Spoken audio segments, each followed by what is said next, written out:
সম্মানিত দর্শক শ্রোতা, আসসালামু আলাইকুম। আজকের বিষয়, নির্বাচনে যাওয়া লাগে না, ভোট লাগে না, এখন শুধু আদালতের কাছে একটা প্রেয়ার করলি এমপি, মেয়র, কাউন্সিলর হওয়া যায়। সে বিষয়ে আপনাদের সাথে সংক্ষেপে শেয়ার করছি। দেখেন, আমরা জানি 5ই আগস্টে আমরা দেশ স্বাধীন করেছিলাম। দেশ স্বাধীন হয়েছে, স্বাধীন দেশের নাম আমরা ঘোষণা করেছি। সেই স্বাধীন দেশে স্বাধীন হওয়ার পর পার্লামেন্ট ছিল না। স্থানীয় যত প্রকার সরকারি স্থানীয় নির্বাচনের যত নির্বাচনী বিষয় আছে, যেমন উপজেলা, জেলা, মেয়র, সিটি কর্পোরেশন, সব বিলুপ্ত ঘোষণা করা হয়েছে।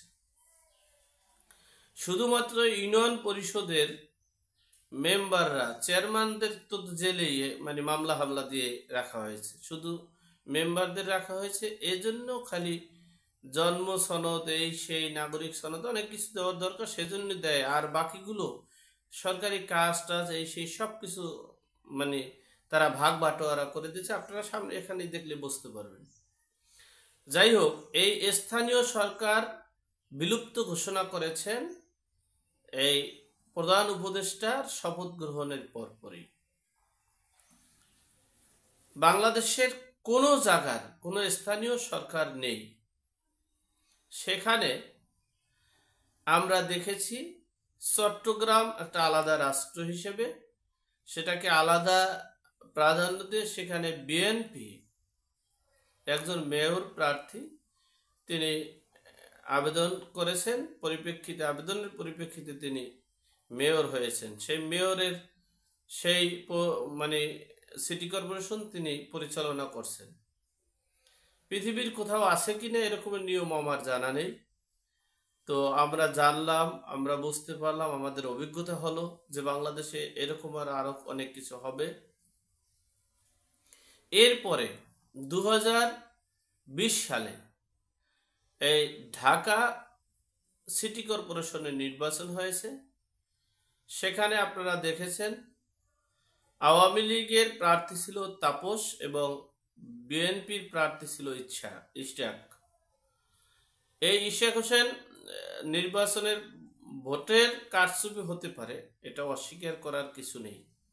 কারণ গত 15 বছরের যে স্বৈরাচার সরকার, যে সরকার ছিল, তাদের নির্বাচন ব্যবস্থা যে স্বচ্ছ ছিল না, এটা অস্বীকার করার কিছু নেই। তবে সেই রকমের আকাশ পাতাল অস্বচ্ছর কিছু নেই। তো সেখানে নির্বাচনের ভোটের ব্যবধান ছিল আকাশ পাতাল, অর্ধেকেরও কম। এই ইশতিয়াক ভোট পেয়েছেন। যাই হোক, সেখানে ভোট পেয়েছেন বা না পেয়েছেন সেটা ভিন্ন বিষয়। সেই চট্টগ্রাম সিটি কর্পোরেশনের মেয়র পাওয়ার পর এরপর তো চিন্তা করছে, আয় হায়, আমি বসে থেকে লাভ কি। তিনি প্রেয়ার করেছেন, সেই সিটি কর্পোরেশনের মেয়াদ শেষ, সেই সিটি কর্পোরেশন নির্বাচনের মেয়াদও শেষ, মেয়াদ নেই। কিন্তু কোর্ট তাকে রায় দিয়েছে ঢাকা দক্ষিণ সিটি কর্পোরেশনের মেয়র হিসেবে। গেল হিরো আলম, আপনারা দেখেছেন হিরো আলমের যোগ্যতা নিয়ে বা তার বিভিন্ন বিষয়ে আপনারা তর্ক বিতর্ক থাকতে পারে, কিন্তু জাতীয় নির্বাচনে তিনি অংশগ্রহণ করে তিনি কিন্তু ঢাকায় বিজয়ী হয়েছিলেন। যেভাবেই হোক না কেন, এটা 100% শিওর। কারণ এখানে আকাশ পাতাল ব্যবধানেরও ভোট দেখানো হয়নি, আকাশ পাতাল ব্যবধান যে ভোটের, সেটাও হয়নি। সেখানে সেই হিরো আলম তাহলে এমপি ফিরিয়ে পাবে। এমপির হিরো আলমকে করছে, নির্বাচিত হয়েছে, কিন্তু তাদেরকে ডিক্লেয়ার দিয়ে আওয়ামী লীগের এমপি নিয়েছে। তাহলে হিরো আলম সেখানে এমপি হবে।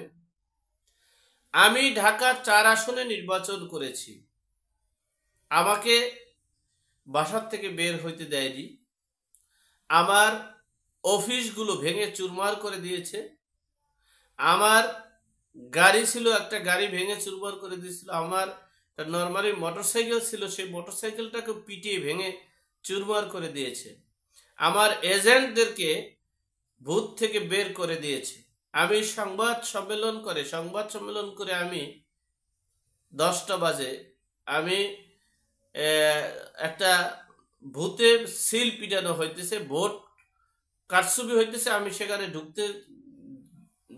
মানে ঢুকতে চেয়েছিলাম, সেখানে আমাকে ঢুকতে দেওয়া হয়নি, আমি নির্বাচন বর্জন করেছিলাম।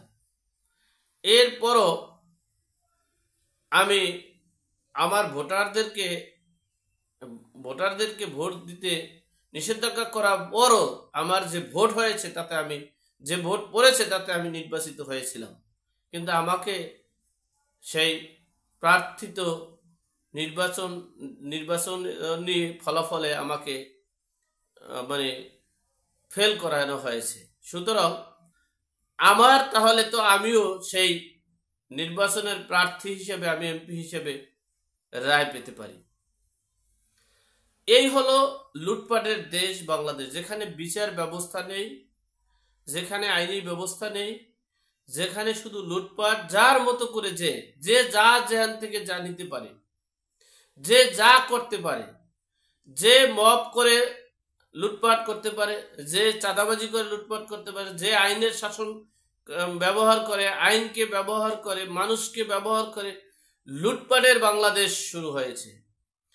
এই নতুন বাংলাদেশ আমরা 24 সালের 5ই আগস্ট যে স্বাধীন করেছি, স্বাধীনের ফলাফলে সেখানে নির্বাচন লাগে না, ভোট লাগে না, খালি শুধু বললেই হবে যে আমি তো নির্বাচন করেছিলাম, আমি বিজয়ী হয়েছি, আমাকে বিজয়ী ঘোষণা করতে হবে, দেখছে না। কিন্তু সেটা সবার বেলায় কিন্তু আবার নয়, হিরো আলমের বেলায় নয়, অধ্যক্ষ মাসুম বিল্লাহ সোহেলের বেলায় নয়, এটা শুধু বিএনপি জামাতের বেলায়।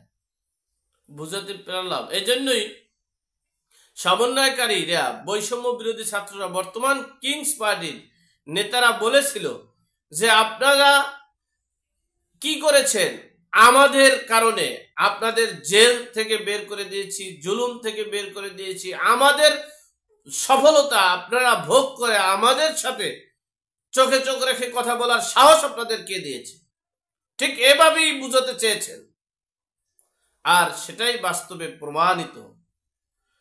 আল্লাহ আমাদের আর কত কি দেখাবে আল্লাহ পাক রব্বুল আলামিন জানে।